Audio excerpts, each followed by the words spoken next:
Bismillahirrahmanirrahim.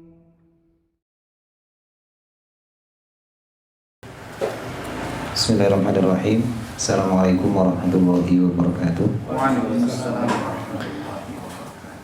Innal hamdalillah nahmaduhu wa nasta'inuhu wa nastaghfiruh. Wa na'udzu billahi min shururi anfusina wa sayyiati a'malina. May yahdihillahu fala mudilla lahu wa man yudlil fala hadiya lahu.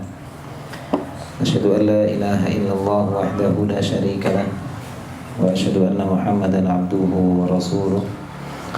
Allahumma shalli wa sallim ala nabiyyina Muhammadin wa ala alihi wa sahbihi ajma'in. Amma ba'du.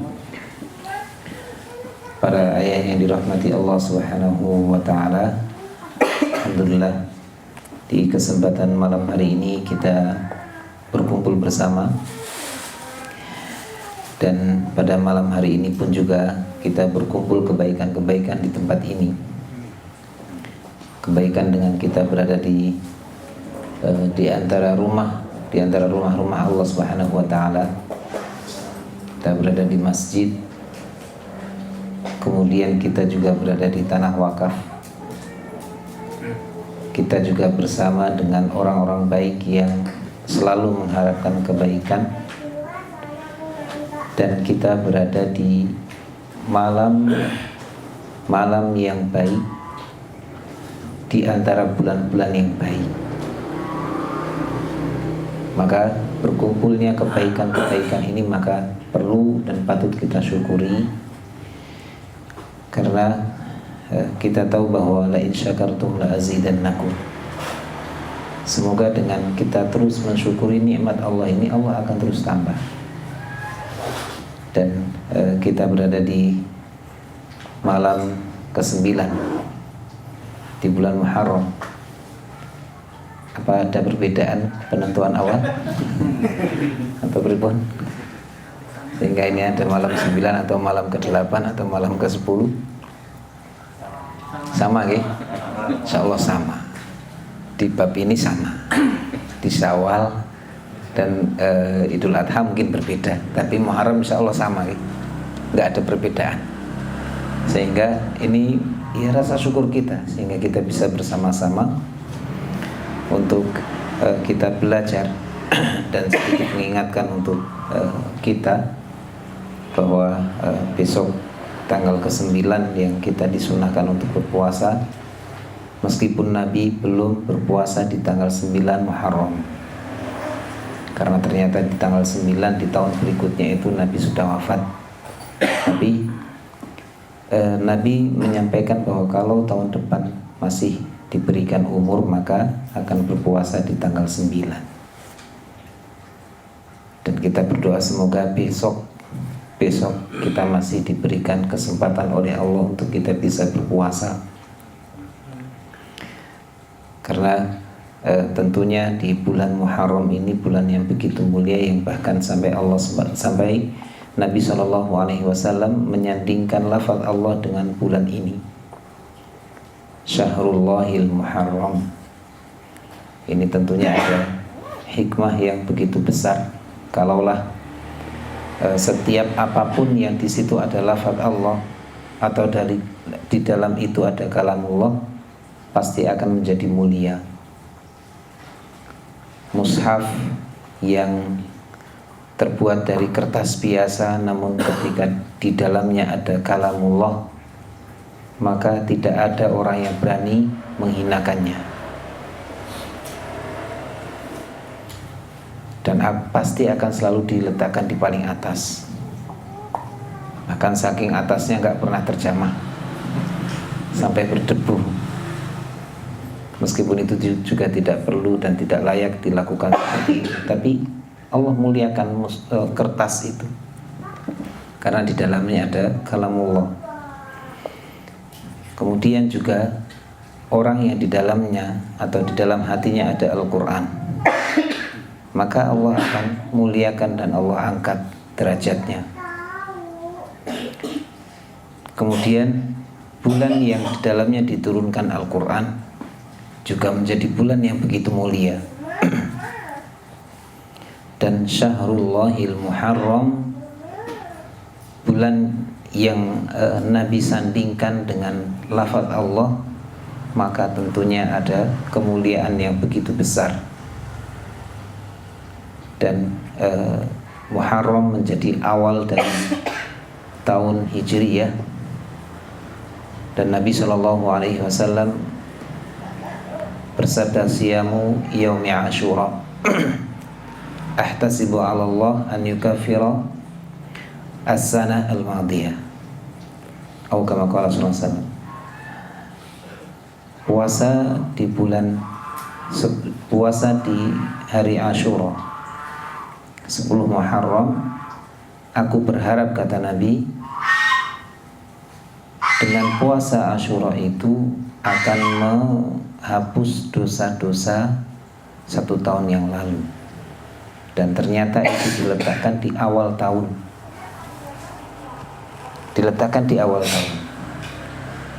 Sehingga itu menjadi peringatan dan menjadi kabar gembira bagi kita semua ketika tahun lalu kita berbuat salah, berbuat dosa. Maka di awal tahun ini mari kita puasa agar Allah mengampuni dosa-dosa kita.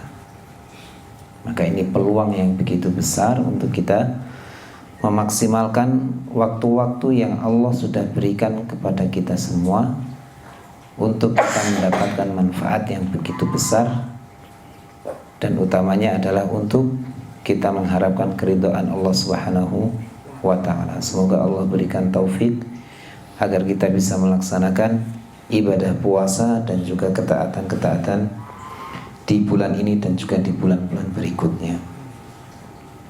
Para ayah yang dirahmati Allah Subhanahu wa ta'ala, kita akan melanjutkan pembahasan kita di kitab Kaifa Takunu Rajulan bi Ummah.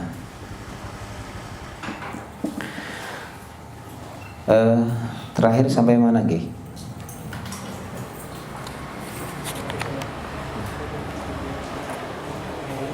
Sekarang kalau tidak salah yang ke-53 nih. Waalaikumsalam. Ke-53 ya. Baik.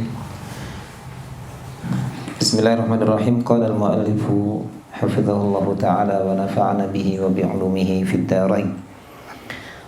Qala ar-rujulatu fil Qur'an. Ar-rujula fil Qur'an. Kata ar-rujula di dalam Al-Quran.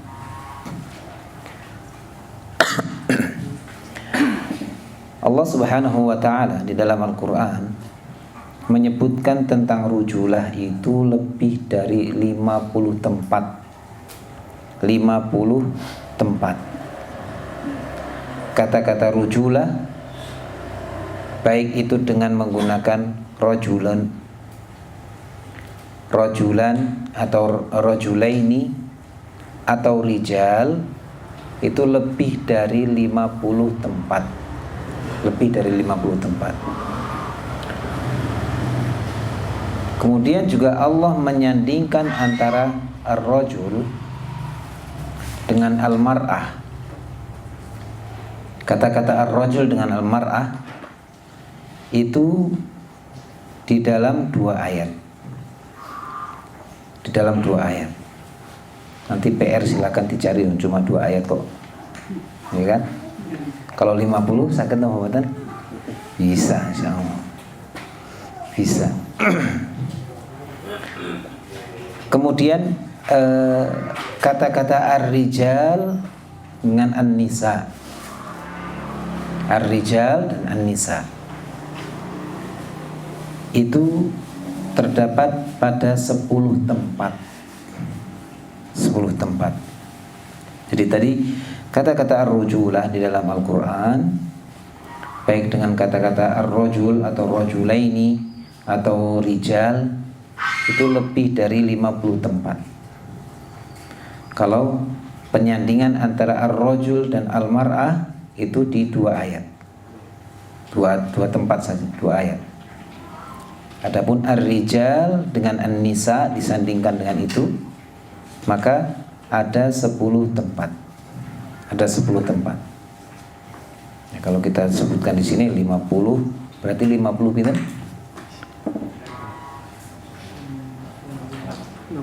60 orang rampung-rampung, orang rampung-rampung. Silakan nanti kita cari.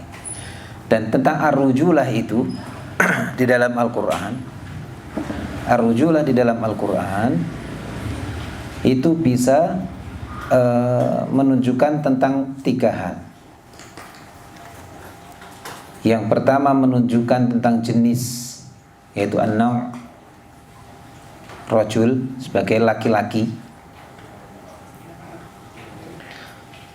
Terkadang rajul bermakna sifat. Rajul bermakna sifat.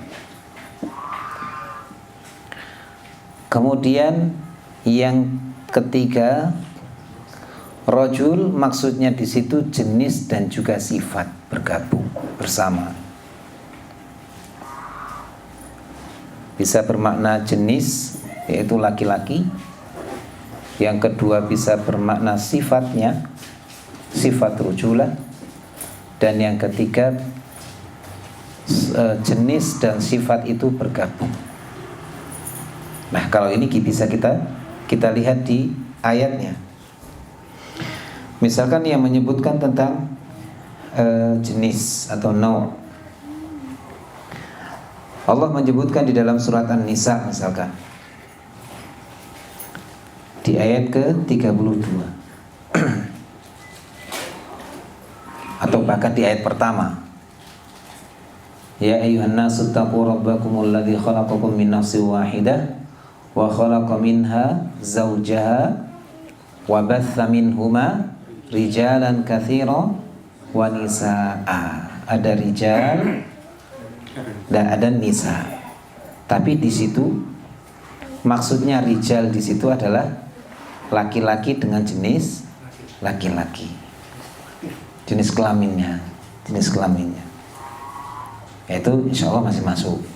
Ya kan? Insya Allah masih masuk. Setiap laki-laki yang memiliki jenis kelamin laki-laki itu berarti disebutkan menjadi rijal di situ.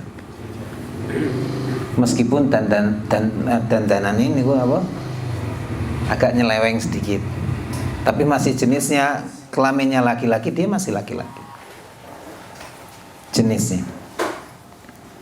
Atau misalkan lirrijali nasibum mimma iktasabu walin nisa'i nasibum mimma iktasaban.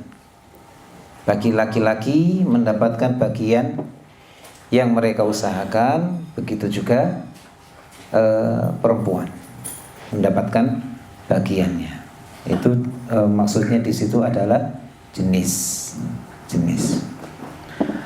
Adapun sifat, tentang sifat rujulah,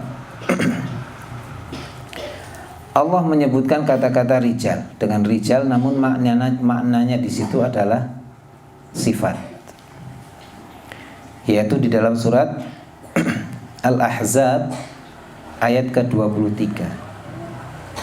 Al-Ahzab ayat 23. Allah Subhanahu wa taala berfirman, "Minal mu'minina rijalun shadaqu ma 'ahadullaha 'alaihi. Faminhum man qada nahbahu wa minhum man yantazir wa ma badalu tabdila." Minal mu'minina rijalun. Minal mu'minina rijalun. Di antara orang-orang beriman, minal mu'minin rijalun, di situ dengan menggunakan khabar muqaddam dan mubtada muakhar. Minal mu'minin di situ adalah khabar yang didahulukan. Nah, ketika ada khabar yang didahulukan pasti ada sesuatu yang besar di situ, karena kabarnya itu ternyata didahulukan. Padahal kalau susunannya kan mubtada dan khobar, mubtada dulu baru khobar. Nah, ini malah khobar muqaddam, khobar didahulukan dan mubtada diakhirkan. Sama seperti halnya ketika kita membaca iyyaka na'budu wa iyyaka nasta'in. Padahal objek itu harusnya di mana? Di akhir toh. Subjek, predikat, objek. Subjek, predikat, objek. Nah, ini kok objeknya didepankan? taqdimul maf'ul 'alal fi'li wal fa'il. Itu ada makna yang begitu dalam. Begitu juga ketika ada khobar didahulukan, tidak sesuai dengan kaidah yang semestinya, pasti di situ ada sesuatu yang besar. Ada sesuatu yang besar. Nah, di ayat ini Allah menyebut minal mu'minin, dari orang-orang beriman, atau di antara orang-orang beriman itu rijalun, ada rijal. Padahal kita tahu bahwa mukmin kalimat mukmin dan dengan jamaknya adalah jamak muzakkar salim, dan jamak untuk laki-laki. Itu kan berarti orang-orang beriman laki-laki, gitu. Tapi kok di situ kemudian disebutkan ada min.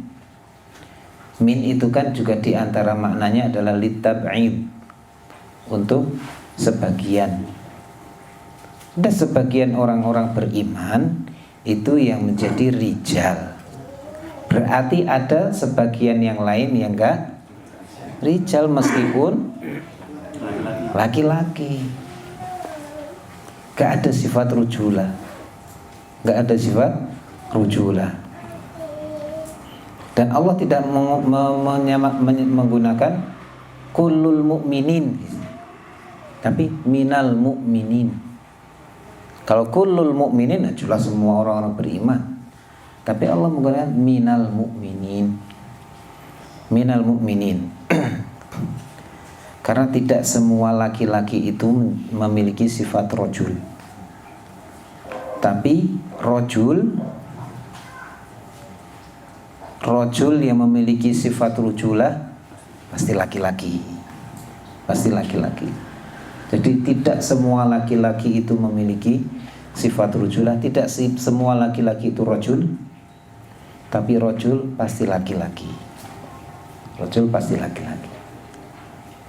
Kita semua nopo? Laki-laki. Laki-laki. Dalam bahasa Indonesia atau bahasa Arab? Kalau bahasa Indonesia laki-laki, oke, laki-laki. Bahasa Arab, nah itu yang menjadi pertanyaan di dalam diri kita. Apakah kita adalah seorang rojul atau belum? Apakah baru masuk di dalam jenis atau sudah dalam sifat? Dan di ayat ini Allah menginginkan sifatnya.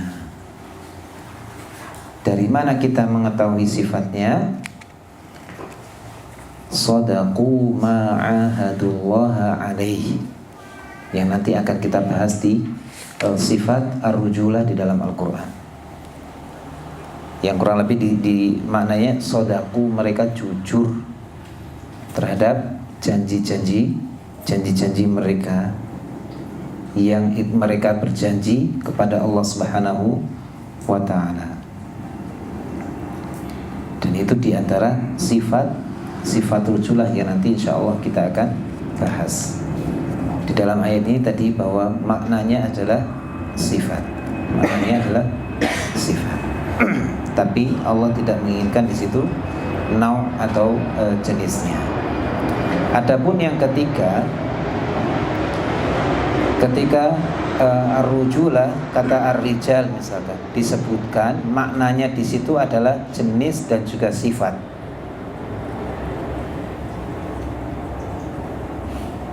Yaitu diantaranya di dalam surat An-Nisa ayat 34 yang sudah kita ketahui semua.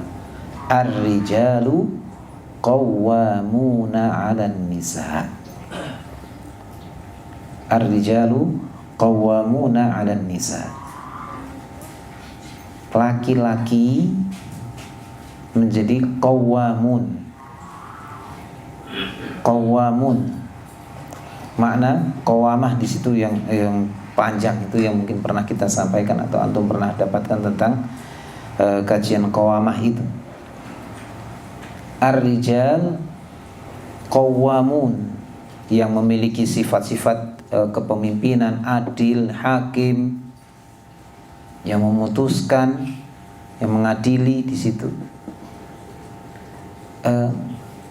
Maksudnya di situ adalah ar-rijal, jenisnya laki-laki. tapi yang memiliki sifat rujulah, apalagi disandingkan dengan qawwamuna 'alan nisa. Qawwamuna 'alan nisa disandingkan dengan ada penegasnya di situ qawwamuna 'alan nisa, bahwa rijal yang memiliki sifat rujulah merekalah pemimpin terhadap para wanita. Merekalah pemimpin terhadap para wanita. Dan ini maksudnya adalah sifat dan juga jenis yang disebutkan secara bersamaan. Kemudian ar-rujula al-ishtiraku fil hukmi. Al-ishtiraku fil hukmi.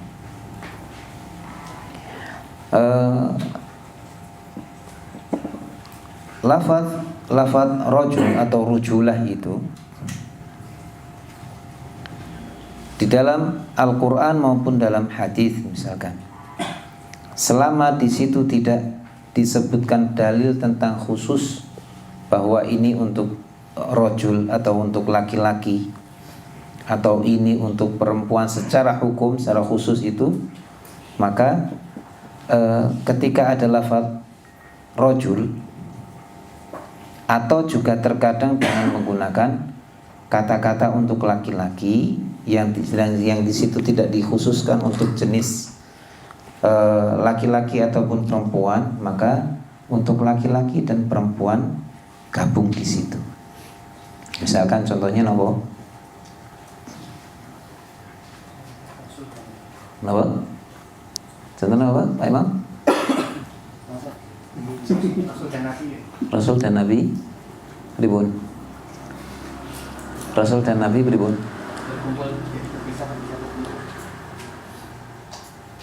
Oh, ini definisi. Oh, definisi. Idza istama'a iftaraqa wa idza iftaraqa istama'a. Ngene gitu. Napa niku artine? Berpisah berkumpul, berkumpul berpisah. Antara ada dan tiada nanti Pak. Berpisah berkumpul, berkumpul berpisah. Al-ishtiraku fil hukmi maksudnya di sini adalah secara hukum ikut bersamaan. Tapi biasanya atau di situ dengan menggunakan kata-kata yang di situ entah kata gantinya itu untuk laki-laki, misalkan contohnya ya ayyuhalladzina amanu idza qumtum ilas salati faghsilu wujuhakum ilal marafiqi wamsahu biru'usikum wa arjulakum ilal ka'bain. Yang kaitannya dengan ayat-ayat tentang wudu, kaitan dengan ayat-ayat wudu. Meskipun domirnya di situ adalah untuk laki-laki. Ya ayyuhalladzina amanu idza qumtum, jika kalian ingin mendirikan salat, ila salati faghsilu wujuhakum. Kan di situ dengan menggunakan lafaznya, siaknya itu adalah laki-laki, tapi di situ hukumnya untuk semuanya. Karena Nabi mengatakan innaman nisa'u syaqaiqur rijal. Perempuan itu saudaranya laki-laki. Itu dalam kaitannya hukum yang di situ memang tidak ada pengkhususan untuk laki-laki maupun perempuan. Atau dalam hadis misalkan sab'atun yudhilluhumullahu fi dhillihi yawma la dhilla illa dhilluh.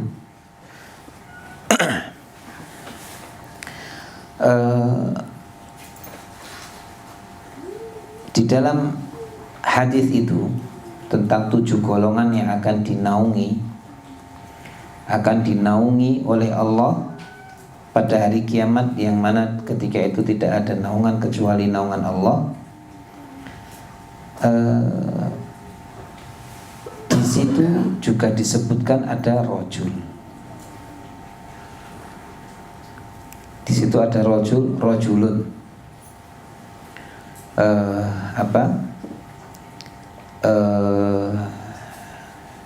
Ada yang hafal hadisnya itu yang tentang sab'atun yudhilluhumullahu fi dhillihi. Kok tak ngepek bener salah.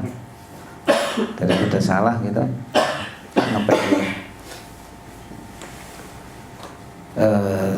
Sab'atun yudhilluhumullah, ini di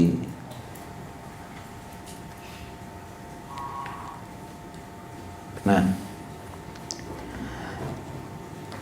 ada lafaz rajulun dzakarallaha fafadat ainahu.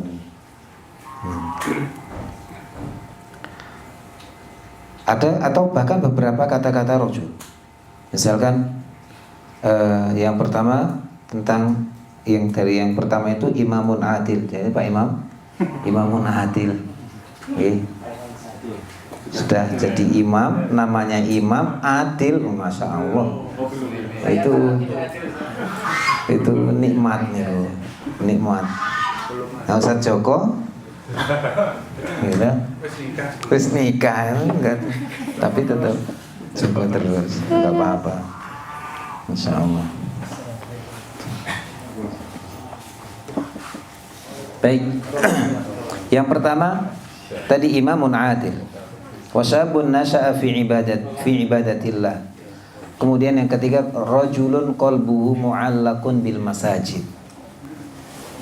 Seorang rajul yang hatinya selalu terpaut dengan masjid.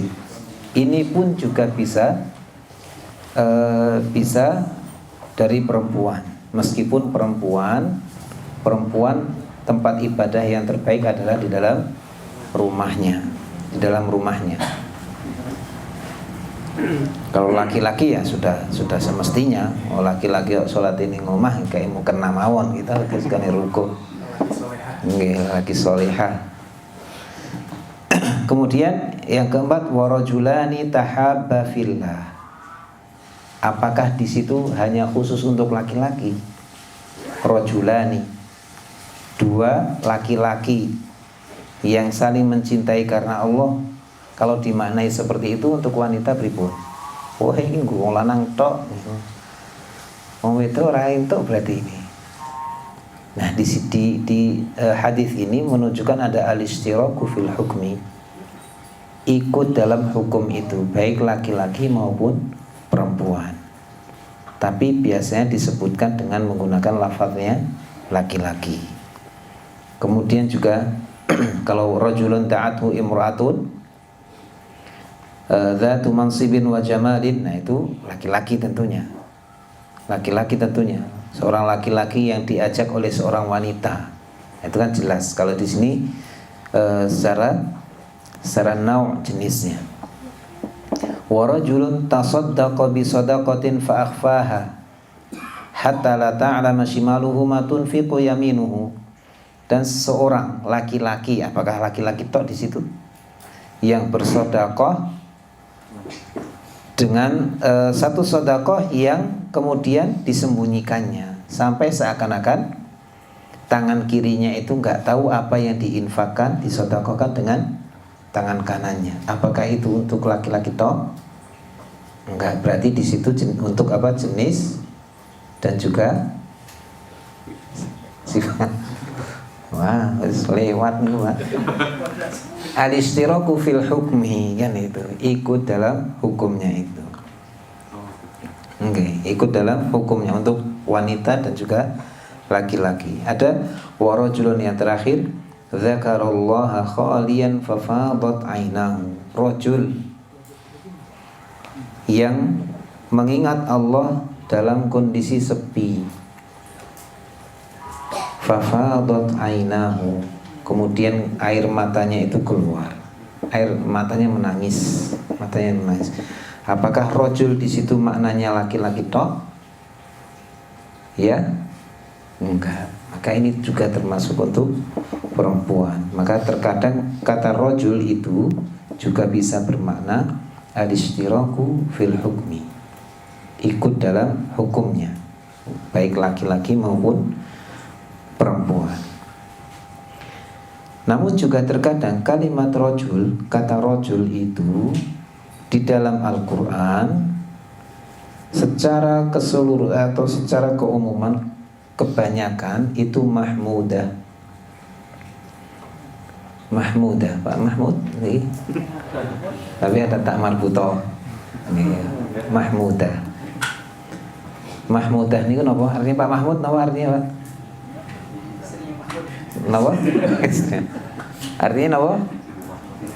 Terpuji. Nah ini kan enak tau kalau kita tahu bahasa Arab, nanti kita mau tahu gampang, lihat baca ini selesai Pak. Baca sendiri selesai. Kata-kata rujulah itu di dalam Al-Quran kebanyakan terpuji. Tapi terkadang ada yang di situ ala sabilidz dzam. Untuk yang di situ kata-katanya adalah untuk tercela di situ. Tercela. Kata-kata rajul tapi di situ tercela. Misalkan di antaranya tentang kisahnya kaum Lut.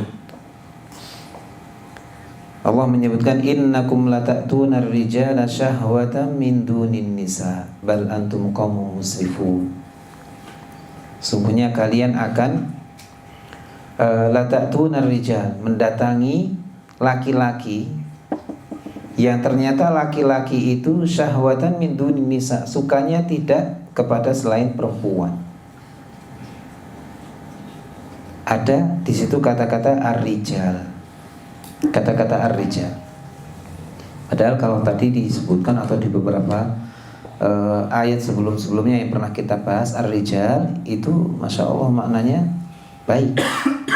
Tapi ternyata ada di dalam Al-Quran kata-kata ar-rijal itu mereka yang memiliki sifat tercela, yaitu diantaranya tadi kaumnya Nabi Lut, yang di ayat ini disebutkan innakum lata'tunar rijala syahwatan min dunin nisa. Ada rijal yang syahwatnya itu tidak kepada wanita. Berarti di sini maknanya jenis atau sifat, Pak? Atau jenis dan sifat? Jenis dan sifat. Jenis dan sifat. Ada rijal yang seperti itu. Kemudian juga ada rijal, misalkan tentang ashabul jannah. Ashabul jannah itu bukan kemudian penduduk surga, bukan. Al jannah itu, jannah ini apa? Kebun. Kebun. Di dalam surat Al-Kahfi, wadrib lahum mathalar rajulaini ja'alna li ahadihima jannataini min a'nabi wa hafafnahuma binakhli wa ja'alna bainahuma zar'a. Tentang contoh, di situ ada dua orang laki-laki. Ja'alna li ahadihima jannataini min a'nabi wa hafafnahuma binakhli wa ja'alna bainahuma zar'a. Yang Allah berikan kebun. Allah berikan kebun dengan di situ penuh dengan anggur, ada kurma, yang di situ memiliki sifat yang buruk, memiliki sifat-sifat yang buruk, sifat-sifat yang buruk. Padahal sudah diingatkan di ayat sebelumnya tentang walaula id dakhalta jannataka qulta Masya Allahu la quwwata illa billah. Makanya ini menjadi doa ketika kita masuk ke kebun. Doain apa? Masya Allah la quwwata illa billah. Punya kebun, doanya seperti itu. Jangan sampai lupa berdoa. Jangan sampai lupa berzikir ketika masuk ke kebun itu. Ketika masuk, Masya Allah, keren gitu. Nggak boleh begitu. Masuk, atau kalau perlu tulis di depan ada gapura itu, tulis Masya Allah la quwwata illa billah sebagai pengingat, gitu. Jangan sampai lupa, karena ada orang-orang yang memiliki kebun kemudian lupa untuk berzikir seperti itu. Allah binasakan, Allah hanguskan, dan hilang begitu saja. Padahal sudah berharap bahwa kebun itu berhasil, kebun itu mendapatkan panen yang melimpah. Selesai. Kemudian juga ada sifat atau ada kata-kata rijal di dalam Al-Quran yang di situ disifati dengan keburukan, yaitu di dalam surat Al-Jin ayat ke-6, wa annahu kana rijalun minal insi ya'udzuuna birijalin minal jinni fazaduhum rahaqa. Ada dari kalangan rijal dari manusia yang mereka meminta perlindungan kepada rijal dari kalangan jin. Berarti nopo niku? Iya, ngingu demit, pancenan, ngingu nopo malih? Ngingu tuyul misalkan. Bahkan kan ada tuyul yang dijual online itu kan, dipasarkan online. Iya. Tuyul yang sudah bersertifikat atau tuyul yang belum bersertifikat. Ada orang-orang seperti itu. Rijal minal ins, jelas laki-laki dari kalangan manusia, ya'udzuna birijalin minal jin, yang meminta perlindungan kepada jin, Berarti ini akan kaitannya dengan kesyirikan, dan ini buruk. Dan kita tahu bahwa syirik itu dosa yang begitu besar, bahkan tidak akan diampuni oleh Allah Subhanahu wa taala. Maka rijal itu terkadang juga memiliki kata-kata yang di situ di dalam Al-Qur'an disebutkan dengan keburukan. Nah, tinggal kita tadabburi di dalam ayat itu, di dalam ayat-ayat itu. Kalau innakum la ta'tuna rijala syahwatan min dunin nisa, insyaallah kita normal semua lah. Insyaallah kita normal semua. Tapi ya jangan salah, terkadang juga ada seperti itu, yang kelihatannya kelihatannya secara zahirnya itu masya Allah baik, soleh, ternyata menyimpang. Maka hati-hati. Berarti itu hanya sekedar jenisnya saja laki-laki, tapi memiliki sifat yang buruk yang Allah sebutkan di dalam Al-Quran dengan kondisi seperti itu. Bahkan azabnya itu sangat pedih. Dan kita tahu hukuman orang-orang seperti itu, apa hukumannya? Dilempar dari atas, dari tempat yang tertinggi, kemudian dicemplungke, tambah dilempari dengan batu. Atau misalkan dibawa ke gunung, glundungke, tambah diuncalke watu, diuncali watu. Layaknya seperti hanya hukumannya orang-orang seperti itu di zaman Nabi Lut. Nah, itu kata-kata ar-rujulah di dalam Al-Quran. Assalamualaikum warahmatullahi wabarakatuh. Mewakili Mas Bagus.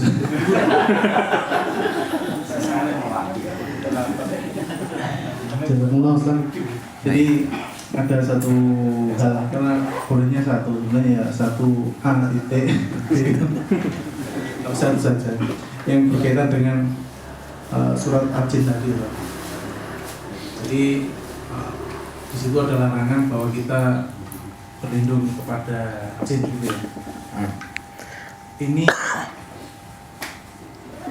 kita kan bertanggung jawab itu masing-masing itu, bahwa kita bertanggung jawab atas jin kita. Misalnya kalau orang tua ya orang tua, kemudian anak ya anak. Tetapi kan kalau ada yang berjanji dengan jin itu, kesepakatan itu biasanya nurun. Biasanya kalau anaknya nggak mau ya cucunya gitu. Nah, cucunya nggak mau, Pak. Seterusnya itu ada turunan kayak gitu. Subhanallah. Itu gimana prosesnya, Pak? Kan nggak ada dosa turunan sebenarnya, tapi itu terbukti memang nurun. Apakah dari nafkah yang dihasilkan dengan partner dengan jin tadi dikasih nafkah ke anaknya, akhirnya mempengaruhi anaknya gitu. Mungkin itu, Ustaz.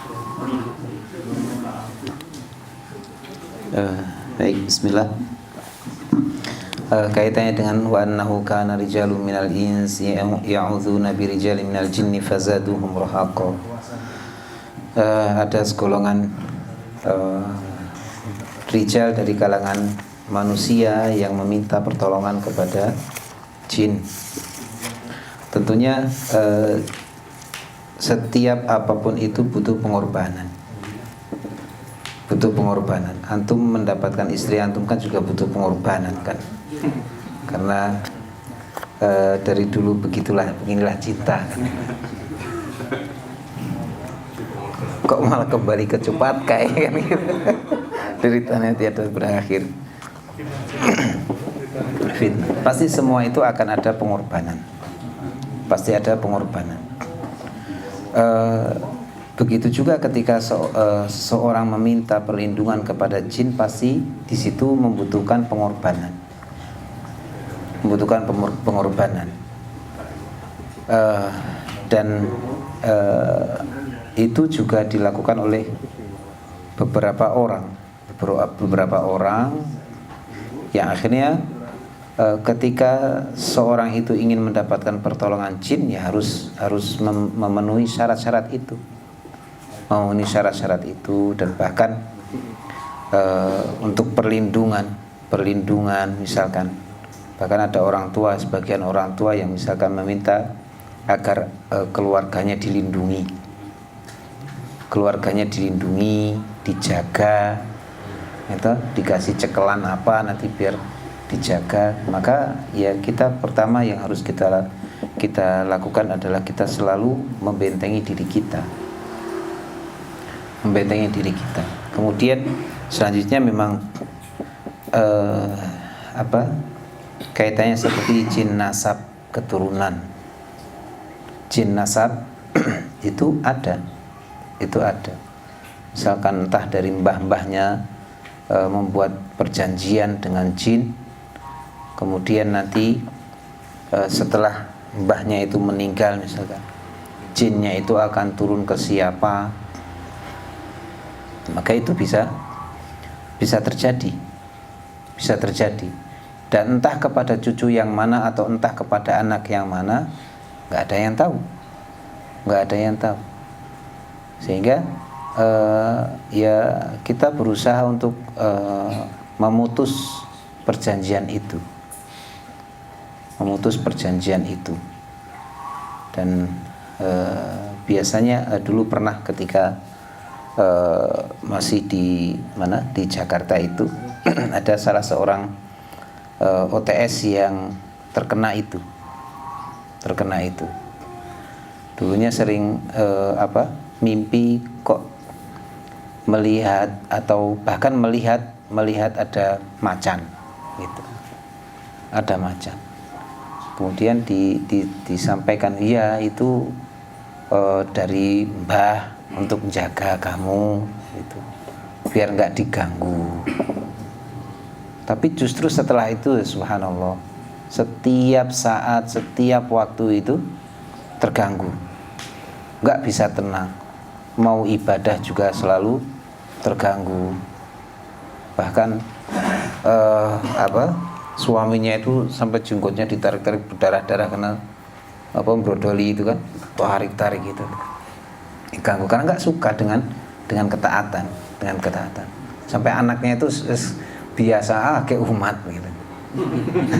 Anaknya ketika datang itu biasa, lu ibunya sedang begitu kok anaknya biasa ya, karena memang sudah setiap hari seperti itu, tapi tersiksa yang begitu luar biasa. Akhirnya ketika diruqyah, kemudian jinnya itu mengatakan bahwa dulu mbahnya fulan ini atau fulanah ini pernah melakukan kesepakatan, bahkan kesepakatannya itu ya sangat mengerikan lah gitu, sangat mengerikan. Yang akhirnya salah satunya itu ya untuk menjaga keturunannya, dan yang dijaga adalah ini. Dan jinnya itu tidak mau keluar kecuali mbahnya itu sudah meninggal. Dan ternyata mbahnya belum meninggal. Nah, nanti ketika meninggal, wallahu alam nanti pindah kemana, dan itu subhanallah ketika diruqyah nggak selesai. Karena ada satu kesepakatan yang belum bisa diputus. Mbahnya pun juga belum rela untuk memutus itu. pokoknya sampai mati itu harus ada. Wah, itu ya subhanallah, itu sangat berat. Karena pasti ada kesepakatan yang mungkin dirahasiakan oleh yang melakukan kesepakatan itu, yang akhirnya itu harus dihilangkan. Makanya ya kita berlindung kepada Allah, terus membentengi diri kita agar kita tidak terkena hal-hal seperti itu. Di antaranya dengan zikir pagi dan petang. Itu coba kita bentengi sebagai hisnun, sebagai benteng diri kita dari keburukan-keburukan itu. Dan kalau misalkan memang sudah terjadi, ya segera diobati. Caranya pripun? Ya diruqyah itu. Caranya ya diruqyah itu. Dan dengan ada kesepakatan melepas apa senane perjanjian itu, perjanjian nasab itu harus dilepas. Kalau enggak nanti enggak akan selesai terus, sampai kapanpun enggak akan selesai. Maka hati-hati, jangan ada yang berkaitan dengan jin itu, dan jangan nantang jin gitu. Wes ayo gini rene semua wani, ya jangan begitu. Hati-hati, ya kan. Bisa jadi ketika jin menampakkan ya geledak, bisa jadi. Jangan, hati-hati ya. Tapi kalau diwurai ya jangan lari. Ya pantang untuk mencari musuh, tapi kalau ada musuh hadapi, kan gitu. Kalau ada musuh ya hadapi. Ada misalnya dari jin itu ya hadapi. Kan kita tahu bagaimana kisah para ulama tarung dengan jin itu kan ada tuh. Jin tuyul ya, entah namanya apa gitu kan, tapi kecil, kemudian diinjak mati. Duel dengan jin. Oh jin. Dan kalau di kita kan masya Allah ya, karena memang sudah ditakut-takuti, ada WW gombel itu, gitu. Atau apa itu adanya itu, atau kuntil children atau apa, dan cuma di Indonesia. Makanya kita hadapi saja, kalau ada. Wallahu a'lam bishawab. Kalau kaitannya dengan tadi yang apakah itu berkaitan dengan nafkah atau apa, ya wallahu a'lam. Karena kalau jin nasab kaitannya dengan perjanjian. Ya nggak ikut perjanjian, tapi kan misal keturunannya nggak ikut perjanjian, tapi yang buat perjanjian itu sudah melakukan perjanjian. Pokoknya nanti ketika mati nanti turun ke siapa atau kemana pun terserah. Kita nggak bisa mengelak itu, kecuali kalau kita memang terus selalu berzikir kepada Allah, bisa jadi tidak akan sampai ke kita. Ketika memang diri kita sudah dibentengi, ya semoga tidak sampai ke kita, Tapi itu bisa terjadi. Meskipun kita nggak ikut-ikutan, tapi dari leluhur itu ternyata sudah membuat perjanjian, ya itu bisa jadi. Makanya caranya dengan sedia payung sebelum hujan niku. Ya kan, dengan membentengi diri dari hal-hal seperti itu, dengan kita berzikir kepada Allah.